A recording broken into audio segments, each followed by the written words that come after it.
맞지마니까야 제1경 뿌리에 대한 법문경. 맞지마니까야의 첫 번째 경은 뿌리에 대한 법문경이라 불립니다.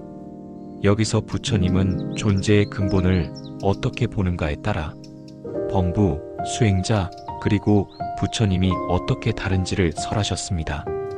이 경은 매우 심오하여 경전 해설서들에서도 가장 이해하기 어려운 가르침 가운데 하나로 꼽힙니다. 그러나 요지는 분명합니다. 세상을 어떻게 보느냐, 그것이 수행의 출발점이다. 부처님께서는 먼저 범부의 시각을 설명하셨습니다. 범부는 땅을 보면서 땅이다라고 단정하고, 물을 보면서 물이다라고 집착하며, 불과 바람, 하늘과 태양, 달과 별들, 모든 존재를 분별하여 이것은 나의 것이다, 이것은 나다 하고 집착합니다. 이렇게 대상을 있는 그대로 보지 못하고 자신의 욕망과 아집을 덧붙여 본다는 것입니다. 그 결과 괴로움은 끊이지 않습니다. 다음으로 수행자의 시각입니다. 수행자는 땅을 볼 때 땅이라 집착하지 않고 물과 불, 바람과 생명 또한 나와 내 것이라는 관념으로 붙잡지 않습니다. 그는 단순히 존재를 있는 그대로 바라봅니다. 그리고 그 존재가 생겨나고 사라지는 법칙, 즉 무상과 무아를 관찰합니다. 이렇게 보는 이는 탐욕과 성냄, 어리석음이 약해지고 점차 집착에서 벗어나 평온을 얻습니다. 수행자는 세상을 있는 그대로 보는 훈련을 하는 사람입니다. 마지막으로 부처님의 시각입니다. 부처님은 땅과 물, 불과 바람, 모든 존재를 집착 없이 보실 뿐 아니라 그 뿌리까지 완전히 꿰뚫어 보셨습니다. 존재가 어떻게 생겨나고 어떻게 사라지는지 그 모든 원인과 조건을 지혜로서 완전히 아신 분입니다. 그래서 부처님은 범부의 착각도 넘어서고 수행자의 부분적 깨달음도 넘어서 완전한 자유와 열반에 도달하셨습니다. 이 경은 짧은 문장 같지만 불교 수행 전체를 요약한 깊은 가르침을 담고 있습니다. 범부는 분별과 집착에 사로잡혀 존재를 본다. 수행자는 있는 그대로 관찰하며 집착을 줄인다. 부처님은 존재의 뿌리를 완전히 꿰뚫어 해탈에 이른다. 즉, 차이는 대상을 어떻게 보느냐에 있습니다. 이 가르침은 수행자에게 사물을 있는 그대로 보라는 당부입니다. 나의 욕망, 아집, 두려움을 더 씌우지 말고 단순히 이것은 존재한다라고만 보는 연습. 그것이 수행의 시작이라는 것입니다. 오늘 우리의 삶에도 이 가르침은 그대로 적용됩니다. 우리는 누군가의 말을 들을 때 사실 그대로 듣기보다 내 감정과 선입견을 덧붙여 해석합니다. 어떤 상황을 볼 때도 그저 일어난 일일 뿐인데 나에게 손해다, 나를 무시했다 하고 의미를 덧붙여 괴로움을 키웁니다. 부처님의 가르침은 명확합니다. 있는 그대로 보라. 그리고 그 위에 집착을 덧붙이지 말라. 이 태도가 두려움을 줄이고 마음을 고요하게 하며 지혜를 자라게 합니다.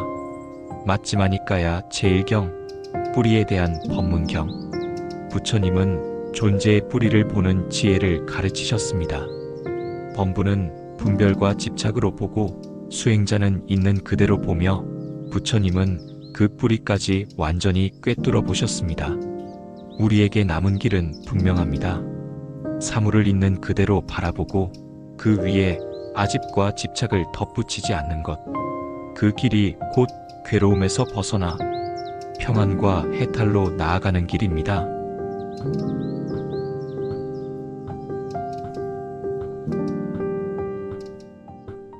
맞지마니까야 제2경 모든 번뇌경. 부처님께서는 제자들에게 번뇌를 끊는 길을 설하셨습니다.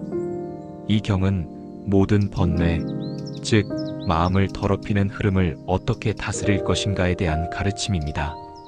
부처님은 말씀하셨습니다. 수행자는 번뇌를 끊기 위해 여러 방법을 실천해야 한다. 지혜로 관찰하고 삼가고 인내하고 이겨내고 제거하고 키워내고 닦아야 한다. 번뇌란 마음을 오염시키고 흘러넘치는 성질을 가진 것입니다. 탐욕, 성냄, 무지와 같은 마음의 더러움이 번뇌입니다. 이것은 단순히 순간의 감정이 아니라 마치 샘물처럼 흘러넘쳐 삶 전체를 괴롭히는 원인입니다. 부처님께서는 번뇌를 다스리는 길을 구체적으로 7가지로 말씀하셨습니다. 첫째, 지혜로 관찰하여 끊어야 할 번뇌가 있습니다. 사물을 바르게 보아 그것이 무상하고 고통스럽고 무아임을 알 때 번뇌는 힘을 잃습니다. 둘째, 삼가야 할 번뇌가 있습니다.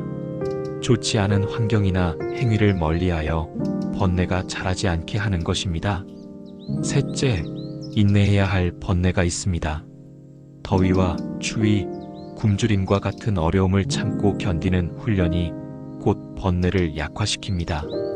넷째, 이겨내야 할 번뇌가 있습니다. 욕망이나 성냄이 일어날 때 그것을 이겨내는 힘을 기르는 것입니다.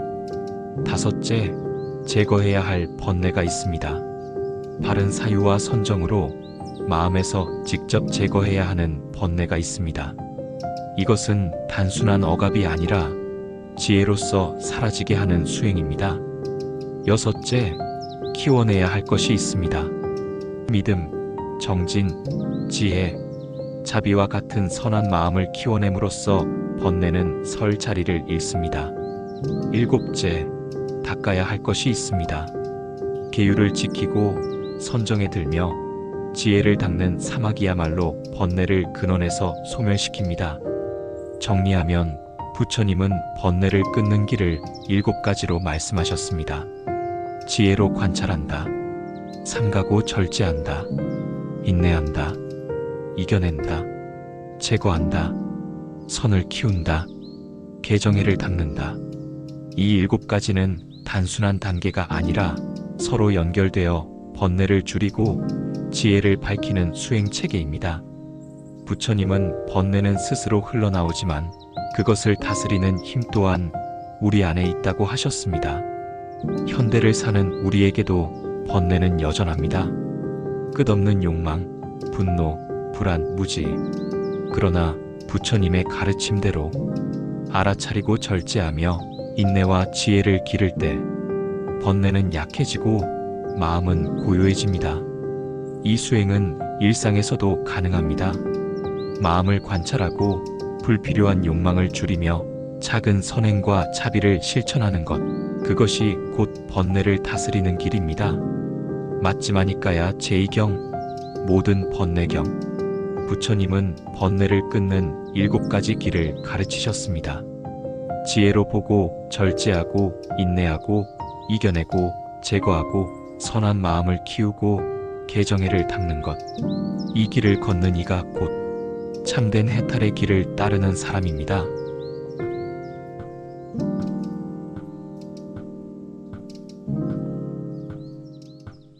맞지마니까야 제3경법의 상속자경. 부처님께서는 제자들에게 중요한 당부를 남기셨습니다. 그대들은 나의 법의 상속자가 되라. 재물의 상속자가 되지 말라. 이 짧은 말씀은 수행자뿐 아니라 우리 모두에게 삶의 방향을 일깨워 줍니다. 부처님께서는 제자들에게 말씀하셨습니다. 만약 그대들이 나의 재물만을 탐한다면 그대들은 나의 제자가 아니라 재물의 상속자에 불과하다. 그러나 나의 가르침을 배우고 실천한다면 그대들은 나의 참된 상속자, 법의 상속자가 될 것이다. 재물은 덧없고 금세 흩어지지만 법은 삶을 밝히고 세상을 이롭게 합니다. 재물은 몸을 살찌우고 잠시 기쁨을 줍니다. 하지만 재물은 나를 자유롭게 하지 못합니다. 오히려 더 많은 욕망과 집착을 낳습니다. 그래서 재물만을 물려받은 이는 곧 그 재물에 얽매여 괴로움을 겪게 됩니다. 부처님께서는 이것을 경계하셨습니다. 재물은 필요하되 그것이 삶의 목적이 되어선 안 됩니다. 반면 법은 마음을 자유롭게 합니다. 법을 배우고 실천하는 이는 탐욕과 성냄을 줄이고 평온과 지혜를 키워갑니다. 법은 세월이 흘러도 사라지지 않고 그대로 전해져 사람들을 이롭게 합니다. 그래서 법을 이어받은 제자는 스승의 삶과 뜻을 이어가는 참된 상속자가 됩니다. 부처님께서는 제자들에게 단순히 법을 듣는 것에 그치지 말고 그 가르침을 실천하고 지키라고 당부하셨습니다. 법을 알고도 실천하지 않는다면 그것은 법을 이어받은 것이 아닙니다. 제자가 법을 지키고 실천할 때 그는 단순한 추종자가 아니라 부처님의 뜻을 이어가는 법의 상속자가 됩니다. 이 가르침은 오늘날 우리에게도 큰 울림을 줍니다. 우리는 흔히 재산과 물질만을 자녀에게 물려주려 합니다. 그러나 진정 중요한 것은 지혜와 바른 삶의 태도, 즉 법이라는 정신적 유산입니다. 재물은 언젠가 사라지지만 지혜와 바른 삶은 세대를 넘어 이어집니다. 가족에게, 사회에, 그리고 후대에게 우리가 남겨야 할 것은 결국 법입니다. 정리하면 부처님은 제자들에게 재물의 상속자가 되지 말고 법의 상속자가 되라고 말씀하셨습니다. 재물은 몸을 살찌우지만 법은 마음을 자유롭게 합니다. 재물은 잠시 기쁨을 주지만 법은 끝없는 평화를 줍니다. 법을 실천하는 이가 곧 참된 제자, 진정한 상속자입니다. 맞지마니까야 제3경, 법의 상속자경. 부처님의 가르침은 재물보다 위대한 유산입니다. 우리 모두가 법의 상속자가 되어 삶을 바르게 살고 세상을 이롭게 하는 길을 걷기를 바랍니다.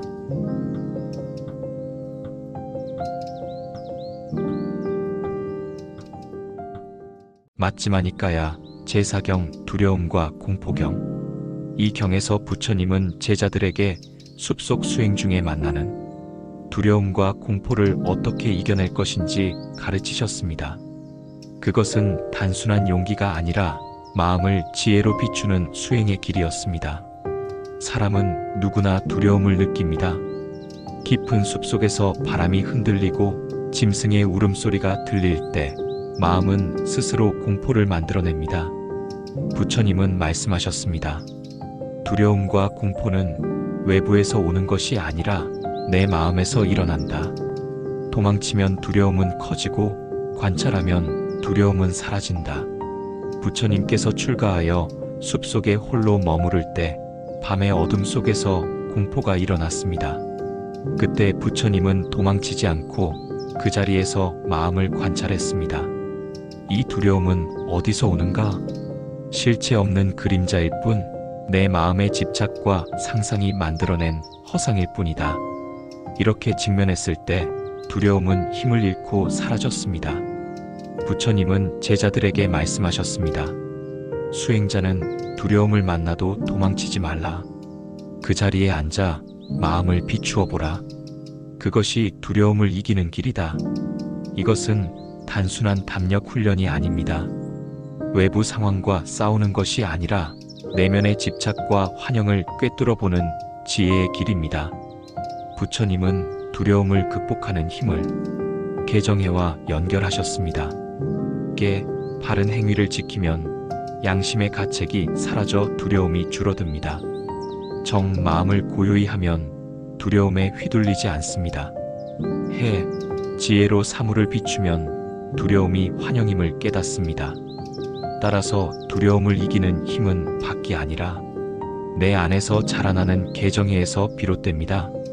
오늘 우리의 삶에서도 두려움은 늘 존재합니다. 미래에 대한 불안, 경제적 어려움, 인간관계의 불편함, 질병과 죽음에 대한 공포. 이 모든 두려움도 외부가 아니라 내 마음의 상상과 집착에서 비롯됩니다. 따라서 우리는 두려움을 피하지 않고 있는 그대로 바라볼 때 그 힘을 잃게 만들 수 있습니다. 정리하면 부처님은 제자들에게 두려움과 공포를 직면하고 관찰하라고 가르치셨습니다. 두려움은 마음에서 일어나고 지혜로 비출 때 사라집니다. 그 길이 수행자의 길이며 우리 삶에도 그대로 적용할 수 있는 지혜입니다. 맞지마니까야 제4경, 두려움과 공포경. 부처님은 자신의 체험으로 보여주셨습니다.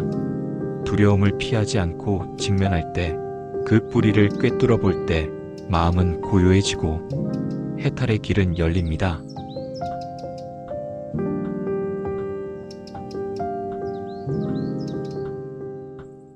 맞지마니까야 제오경, 흠없는 경. 이 경은 부처님이 아닌 지혜 제1의 제자 사리뿌따 존자께서 설하신 법문입니다. 사리뿌따 존자는 비구들에게 수행자가 반드시 지녀야 할 삶의 태도, 곧 흠없는 삶에 대해 말씀하셨습니다. 존자는 먼저 흠의 뜻을 밝혔습니다. 그가 말한 흠이란 단순한 잘못이나 작은 결점이 아닙니다. 탐욕, 성냄, 어리석음과 같은 나쁘고 해로운 바람의 영역들을 말합니다. 이러한 흠은 마음을 오염시키고 수행을 방해하며 삶을 괴로움으로 이끕니다. 그래서 수행자는 반드시 흠에서 벗어나야 합니다. 사리뿌따 존자는 두 가지 삶을 대비시켰습니다. 흠 있는 삶은 해로운 바람에 휩쓸린 삶입니다. 그 삶은 불안과 괴로움으로 가득 차고 수행을 무너뜨립니다. 반대로 흠없는 삶은 해로운 바람에서 벗어난 청정한 삶입니다. 그 삶은 마음을 평화롭게 하고 수행을 굳건히 세우며 해탈로 향하는 길을 열어줍니다. 흠없는 삶은 단순히 죄가 없는 상태가 아닙니다. 그것은 마음이 해로운 바람에 물들지 않는 상태, 즉 청정하고 맑은 삶을 뜻합니다. 사리뿌따 존자는 제자들에게 흠없는 삶을 살지 못한다면 수행의 길은 무너질 것이라 경고했습니다. 반대로 흠없는 삶을 살아간다면 수행은 굳건히 세워지고 마음은 언제나 고요해집니다. 그렇다면 흠없는 삶은 어떻게 실천할 수 있을까요? 사리뿌따 존자는 구체적 방법을 조목조목 제시하지는 않았지만 그 의미는 분명합니다.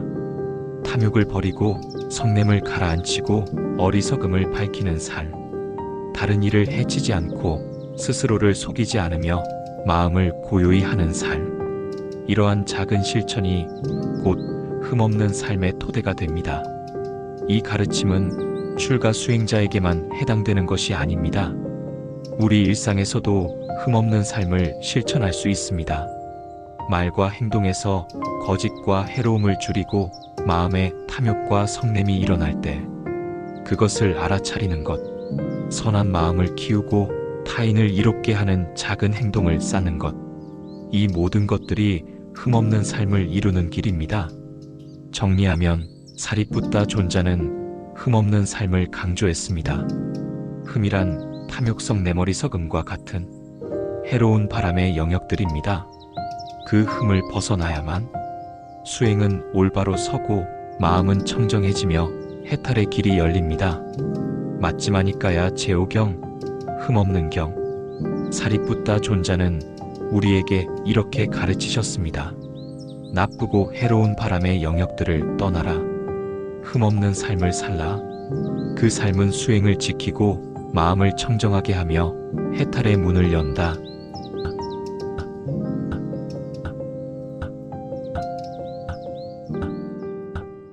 맞지마니까야 제육경 원한다면 경. 부처님께서는 제자들에게 이렇게 말씀하셨습니다. 동료 수행자로부터 존경받고 싶다면, 숲속에서 두려움과 공포를 극복하고 싶다면, 지금 이 순간 행복하기를 원한다면, 족쇄를 끊고 예류자, 불안자가 되기를 원한다면, 신통을 누리고 궁극의 해탈에 이르기를 원한다면, 이 모든 바람의 조건은 같다고 하셨습니다. 그는 개를 원만히 하고 안으로 마음의 사마타에 전념하며 선을 가볍게 여기지 않고 윗바사나를 구족하여 빈집에 머물기에 전념해야 한다. 즉 어떤 성취를 바라든 그 길은 계율, 사마타, 윗바사나 그리고 빈집 수행으로 모아집니다. 이 네 가지는 수행자의 핵심 지침입니다. 개, 삶을 청정하게 하는 토대. 사마타, 마음을 고요하게 하는 힘. 윗바사나, 존재를 꿰뚫어보는 통찰. 빈집의 머문. 외부의 소란을 떠나 수행에 몰입하는 태도. 부처님은 어떤 바람을 말하시든 이 네 가지로 귀결되도록 반복하셨습니다. 여기서 말하는 빈집은 단순히 사람이 없는 외딴 집만을 뜻하지 않습니다. 팔리어 수냐가라수지라는 사람의 소란이 없는 고요한 수행처를 의미하면서 동시에 집착이 비워진 내적 고요, 곧 중도의 삶을 상징합니다. 즉, 빈집에 머문다는 것은 바깥의 소란을 떠나는 동시에 안으로는 욕망과 두려움의 집착을 비우는 것을 뜻합니다. 이 가르침은 오늘 우리의 삶에도 그대로 적용됩니다. 우리가 원한다면 존경받는 삶을 살 수 있고 불안을 이겨낼 수 있으며 지금 이 자리에서 행복할 수 있습니다. 그 길은 바른 규칙을 지키고 마음을 고요히 하며 삶을 통찰하고 외부의 소란을 잠시 떠나 내 마음을 비우는 것입니다. 맞지마니까야 제육경, 원한다면 경. 부처님은 말씀하셨습니다. 무엇을 바라든 그대가 계율을 원만히 하고 사마타와 윗바사나를 닦으며 빈집, 곧 집착이 비워진 중도의 삶에 전념한다면 그 바람은 반드시 성취된다. 바라면 그리고 실천한다면 그 길은 곧 청정과 지혜 그리고 해탈로 이어집니다.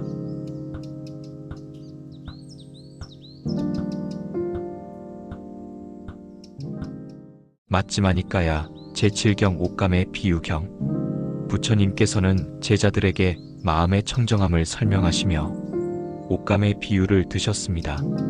비구들이여, 더럽고 얼룩진 옥감은 물감이 잘 스며들지 않는다. 그러나 흠없는 옥감은 염색이 곱게 물든다. 부처님은 이렇게 말씀하셨습니다.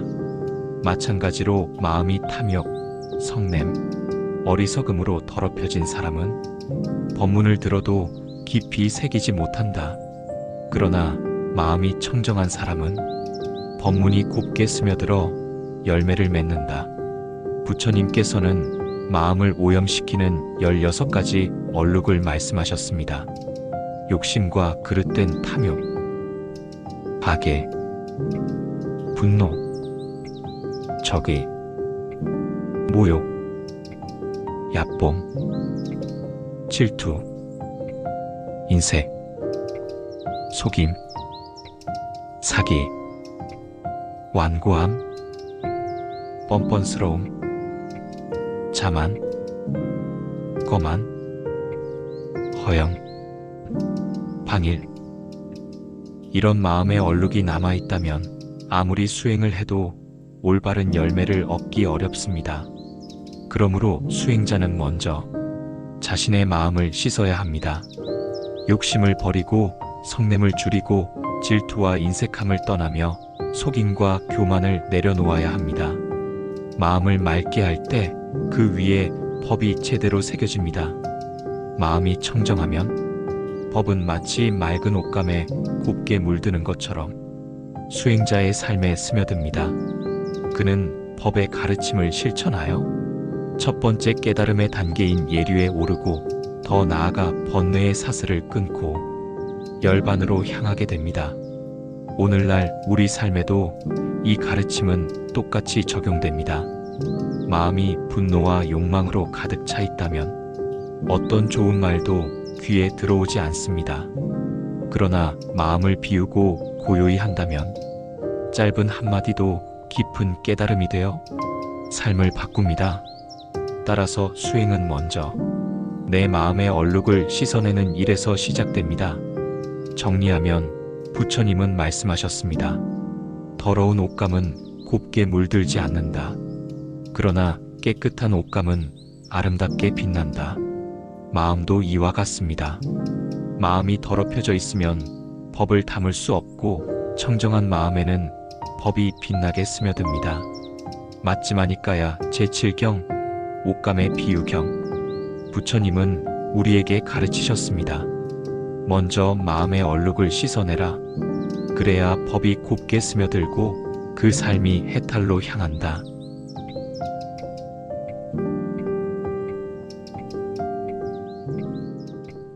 맞지마니까야 제8경 지워 없앰경. 부처님께서는 고행이나 단순한 선정이 아니라 마음속 번뇌를 하나하나 깎아내는 수행이야말로 진정한 살레카라고 말씀하셨습니다. 존자 마하쭌다가 부처님께 물었습니다. 세존이시여, 세상에는 자아에 대한 견해, 세상에 대한 견해가 많습니다. 이제 막 마음을 잡돌이하는 비구에게도 그것들이 사라집니까? 부처님께서 말씀하셨습니다. 비구들이여, 초선, 이선, 삼선, 사선, 그리고 내 무색처를 닦더라도 그것은 오염원을 완전히 없애는 것이 아니다. 그것은 지금 여기에서의 행복한 머물릴 뿐이다. 그러므로 나는 번뇌를 지워 없애는 법, 살레카의 길을 설하리라. 부처님은 구체적으로 이렇게 말씀하셨습니다. 다른 사람들은 상해를 입힐지라도 우리는 상해하지 않으리라. 다른 사람들은 생명을 죽일지라도 우리는 죽이지 않으리라. 다른 사람들은 주지 않은 것을 가질지라도 우리는 주지 않을 것을 가지지 않으리라. 다른 사람들은 청정범행을 지키지 않더라도 우리는 청정범행을 지키리라. 다른 사람들은 거짓말을 할지라도 우리는 거짓말을 하지 않으리라. 다른 사람들은 중상모략을 할지라도 우리는 중상모략을 하지 않으리라. 다른 사람들은 욕설을 할지라도 우리는 욕설을 하지 않으리라. 다른 사람들은 잡담을 할지라도 우리는 잡담을 하지 않으리라. 다른 사람들은 욕심을 부리더라도 우리는 욕심을 부리지 않으리라. 다른 사람들은 악의를 품을지라도 우리는 악의를 품지 않으리라. 다른 사람들은 그릇된 견해를 지니더라도 우리는 바른 견해를 지니리라. 이어서 부처님은 팔정도의 모든 항목을 같은 방식으로 말씀하십니다. 다른 사람들은 그릇된 사유를 할지라도 우리는 바른 사유를 하리라. 다른 사람들은 그릇된 말을 할지라도 우리는 바른 말을 하리라. 다른 사람들은 그릇된 행위를 할지라도 우리는 바른 행위를 하리라. 다른 사람들은 그릇된 생계를 영위할지라도 우리는 바른 생계를 영위하리라. 다른 사람들은 그릇된 정진을 하더라도 우리는 바른 정진을 하리라. 다른 사람들은 그릇된 마음 챙김을 하더라도 우리는 바른 마음 챙김을 하리라. 다른 사람들은 그릇된 삼매를 가지더라도 우리는 바른 삼매를 가지리라. 다른 사람들은 그릇된 지혜를 가질지라도 우리는 바른 지혜를 가지리라. 또한 부처님은 마음을 오염시키는 수많은 성향들을 짚어주십니다. 다른 사람들은 분노를 품더라도 우리는 분노하지 않으리라. 다른 사람들은 질투하더라도 우리는 질투하지 않으리라. 다른 사람들은 인색하더라도 우리는 인색하지 않으리라. 다른 사람들은 속이더라도 우리는 속이지 않으리라. 다른 사람들은 교만하더라도 우리는 교만하지 않으리라. 다른 사람들은 방일하더라도 우리는 방일하지 않으리라. 다른 사람들은 의심하더라도 우리는 의심을 여의리라. 이와 같이 40여 가지 항목에 걸쳐 남들은 그러하더라도 우리는 그렇지 않겠다는 결심을 세우고 그대로 살아가는 것이 바로 살레카 수행입니다. 부처님은 이 살레카를 어떻게 실천할 수 있는지도 말씀하셨습니다. 마음을 일으켜 나는 잔혹하지 않겠다 하고 의도를 세우라. 번뇌의 상황이 나타나면 피하고 돌아가라. 불선은 아래로 끌고 선은 위로 이끈다는 것을 알아라. 먼저 자신의 번뇌를 건져내라. 그래야 남도 도울 수 있다. 번뇌의 불길을 관찰하여 꺼뜨리라. 이것이 바로 지워 없앰의 길입니다. 부처님은 다시 분명히 말씀하셨습니다. 네 가지 선과 내 무색처는 훌륭하다. 그러나 그것은 지금 여기에 행복한 머물릴 뿐이다. 탐진치의 뿌리를 뽑는 것은 살레카 수행이다.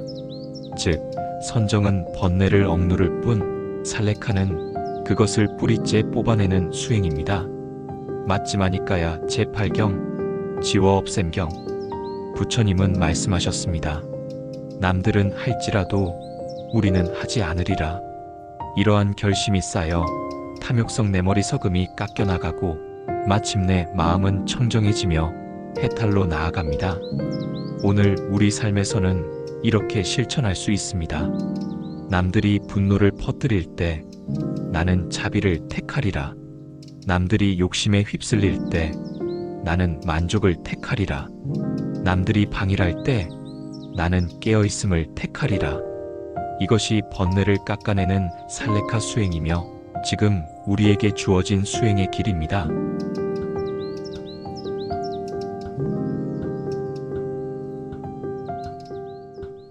맞지마니까야 제구경 바른 견해경. 부처님의 제자 가운데 지혜 제일이라 불린 사리뿌따 존자가 정견, 즉 바른 견해가 무엇인지 설한경이 있습니다. 그것이 바로 맞지마니까야 제구경 바른 견해 경입니다. 사리뿌따 존자는 네 가지 주제를 통해 바른 견해를 설명합니다. 첫째, 유익함과 해로움. 둘째, 네 가지 음식. 셋째, 네 가지 성스러운 진리. 넷째, 12연기. 이 네 가지를 아는 것이 곧 바른 견해라고 하셨습니다. 먼저 무엇이 바른 견해인가? 사리뿌따 존자는 말합니다. 해로운 것의 뿌리는 탐욕, 성냄, 어리석음이며 유익한 것의 뿌리는 탐욕을 여의고 성냄을 여의고 어리석음을 여의는 것이다. 해로운 행위는 살생, 도둑질, 사음, 거짓말 같은 불선업이고 유익한 행위는 생명을 살리고 베풀고 정직하고 자애로운 마음을 기르는 것이다. 즉, 선과 불선을 분명히 아는 것이 정견의 첫걸음입니다. 둘째는 음식입니다. 사리뿌따 존자는 모든 생명은 네 가지 음식에 의해 유지된다고 하셨습니다. 거칠거나 미세한 덩어리진 음식, 감각 접촉, 마음의 의도, 아르마리. 사리뿌따 존자는 이렇게 설명합니다.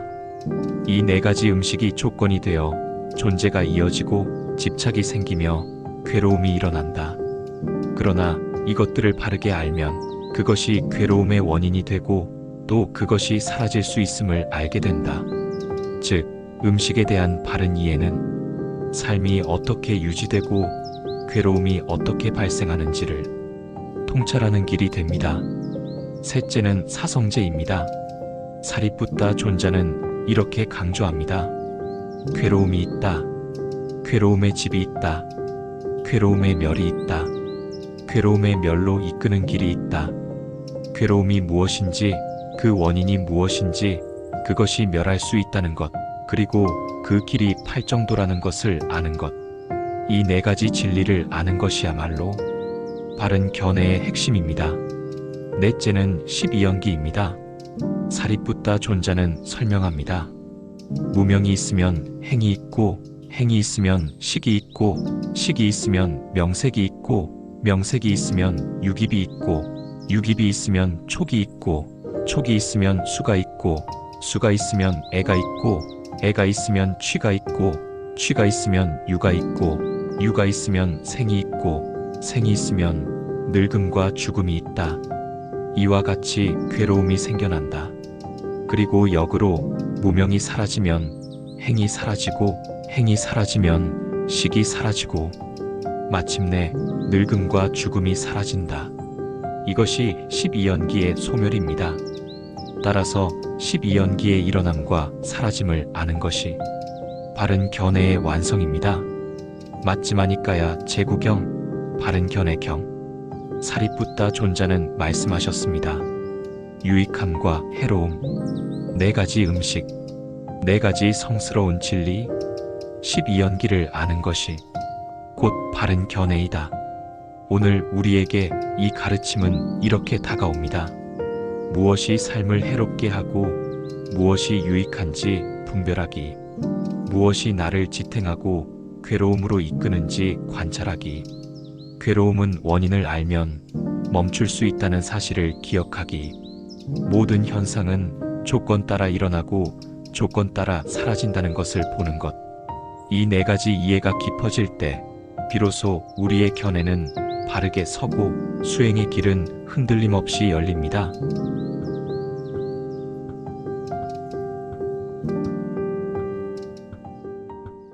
맞지마니까야 제10경 마음챙김의 확립경. 부처님께서는 비구들에게 이렇게 말씀하셨습니다. 비구들이여, 이 길은 중생들을 청정하게 하고 근심과 탄식을 다 건너게 하고 육체적 고통과 정신적 고통을 사라지게 하고 옳은 방법을 얻게 하고 열반을 실현하게 하는 유일한 길이니 그것은 곧 네 가지 마음챙김의 확립이다. 네 가지 마음챙김은 다음과 같습니다. 첫째, 몸에 대한 마음챙김입니다. 수행자는 호흡을 관찰합니다. 길게 들이쉬는 것을 알아차리고 길게 내쉬는 것을 알아차린다. 짧게 들이쉬는 것을 알아차리고 짧게 내쉬는 것을 알아차린다. 몸의 움직임과 행위를 관찰합니다. 걷는 것, 앉는 것, 먹는 것, 옷 입는 것, 모든 몸의 행위를 바르게 알아차립니다. 또한 몸의 구성 요소를 성찰합니다. 이 몸은 머리털, 채모, 손발톱, 치아, 피부, 32가지 부정한 부분으로 이루어져 있음을 관찰합니다. 마지막으로 이 몸이 결국은 무너지고 부서지는 시체처럼 무상하고 변하는 것임을 관찰합니다. 이렇게 몸을 따라 관찰하는 것이 첫 번째 마음챙김 확립입니다. 둘째, 느낌에 대한 마음챙김입니다. 수행자는 일어나는 모든 느낌을 관찰합니다. 즐거운 느낌이 일어날 때 즐겁다 하고 알아차리고, 괴로운 느낌이 일어날 때 괴롭다 하고 알아차리고, 괴롭지도 즐겁지도 않은 느낌이 일어날 때 괴롭지도 즐겁지도 않은 느낌이라고 알아차립니다. 이러한 느낌들이 일어나고 머물다가 사라짐을 보는 것, 그것이 곧 느낌에 대한 마음챙김입니다. 셋째, 마음에 대한 마음챙김입니다. 수행자는 마음의 상태를 분별하여 관찰합니다. 욕심 있는 마음이 있는지 없는지, 성냄이 있는 마음이 있는지 없는지, 어리석음 있는 마음이 있는지 없는지, 또한 산란한 마음, 집중된 마음, 확대한 마음, 위축된 마음을 그대로 알아차립니다. 이렇게 마음의 상태를 있는 그대로 아는 것이 마음에 대한 마음챙김입니다. 넷째, 법에 대한 마음챙김입니다. 여기서 법은 수행자가 관찰해야 할 5가지 주제들입니다. 5장에 감각적 욕망, 악의, 해태와 혼침, 들뜸 후에 의심, 이 장애들이 있는지 없는지, 어떻게 일어나고 어떻게 사라지는지를 관찰합니다. 5온, 색수, 상, 행식, 이것들이 무상하며 괴롭고 자아가 아님을 관찰합니다. 6입처, 눈, 귀, 코, 혀, 몸, 뜻과 그 대상들, 접촉과 느낌, 집착이 어떻게 생겨나는지를 관찰합니다. 7각지, 마음챙김, 법의 간택, 정진, 희열, 편안함, 삼매, 평온, 7가지 깨달음의 요소가 어떻게 일어나고 성숙하는지를 살핍니다. 사성제, 괴로움, 괴로움의 원인, 소멸, 소멸로 이끄는 길, 이 4가지 진리를 바르게 관찰하는 것입니다. 이것이 법에 대한 마음챙김이며 네 번째이자 가장 포괄적인 마음챙김 확립입니다. 부처님께서는 말씀하셨습니다. 비구들이여, 이 4가지 마음챙김 확립은 존재의 청정과 열반 실현을 위한 직접적인 길이다. 이 길을 닦으면 7회, 6회, 심지어 한 달 혹은 단 7일만 해도 2가지 결과 중에 하나를 기대할 수 있다. 지금 여기에서 구경의 지혜를 얻거나 취착의 자취가 남아있으면 다시는 돌아오지 않는 경지를 기대할 수 있다.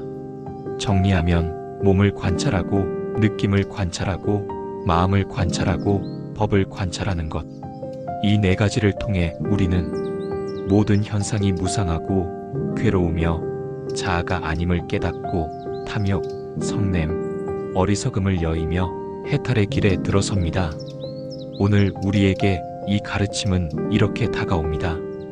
바쁜 일상 속에서 잠시 호흡을 관찰하고 감정이 올라올 때 그대로 알아차리고 마음의 상태를 점검하고 삶의 법칙을 되새기는 것. 그것이 곧 지금 이 순간에도 실천할 수 있는 마음 챙김 확립의 길입니다.